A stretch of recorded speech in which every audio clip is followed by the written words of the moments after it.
នេះគ្រាន់តែជាម៉ោង 8 ព្រឹកនៅប្រទេសឥណ្ឌូនេស៊ីតែប៉ុណ្ណោះមានជើងហោះហើរមួយដែលមានឈ្មោះថា Lion Air លេខ613បានចាប់ផ្ដើមហោះចេញពីទីក្រុងចាកាតាឆ្លងកាត់ចាវ៉ាសមុទ្រចាវ៉ានិងទៅទីក្រុងប៉ាងកាល់ពីណាំងប្រទេសឥណ្ឌូនេស៊ីយន្តហោះបានចាប់ផ្ដើមហោះឡើងនៅម៉ោង 8:30 នាទីហើយបន្ទាប់មកក៏គេបានហោះឡើងទៅលើគេក៏បានហោះឡើងភ្លាមតែម្ដងបន្ទាប់មកតែងតែមានរឿងអីកើតឡើងទេគឺស្រាប់តែមានការរលាកហើយមានសញ្ញាប្រាប់ថាយន្តហោះត្រៀមនឹងធ្លាក់ឥឡូវគឺយើងចូលអត់ដឹងដែរឥឡូវចូលមើលសិនណាយន្តហោះគឺពិបាកបញ្ជាខ្លាំងមែនតើដល់ថ្នាក់គឺថាពិបាកបញ្ជាដល់ថ្នាក់កាច់វាមិនចង់ទៅតែម្ដង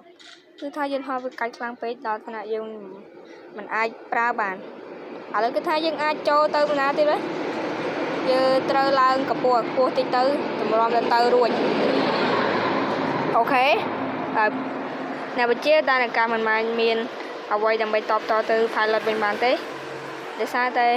គឺគាត់ដឹងរឿងអីទេហើយបន្ទាប់មកក៏ pilot គឺគាត់បាននិយាយទៅវិញថា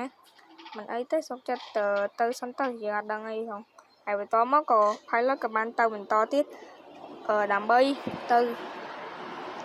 ប្រទេសទៅទីក្រុងពេណាំងពេឡេង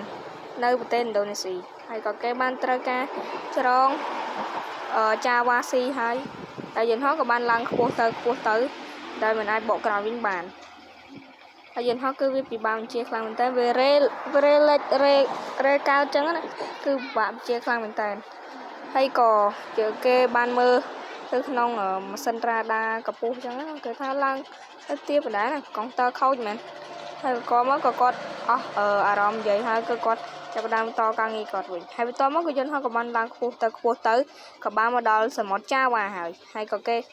បានបើកទម្លាក់ខ្លួនមួយទំហឹងនៅពេលហ្នឹងយន្តហោះគឺវាទម្លាក់ខ្លួនឯងទេវាមិនអាចទម្លាក់ដោយសារ pilot បានទេហើយក៏គាត់បានវិជាវាភាសាទៀតសារនេះគឺវា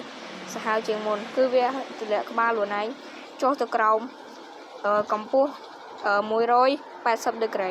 ធ្វើឲ្យវាមានការរលាក់ញ័រជាខ្លាំងឥឡូវគេថាយើងអាចបន្តទៅមុខបានទេ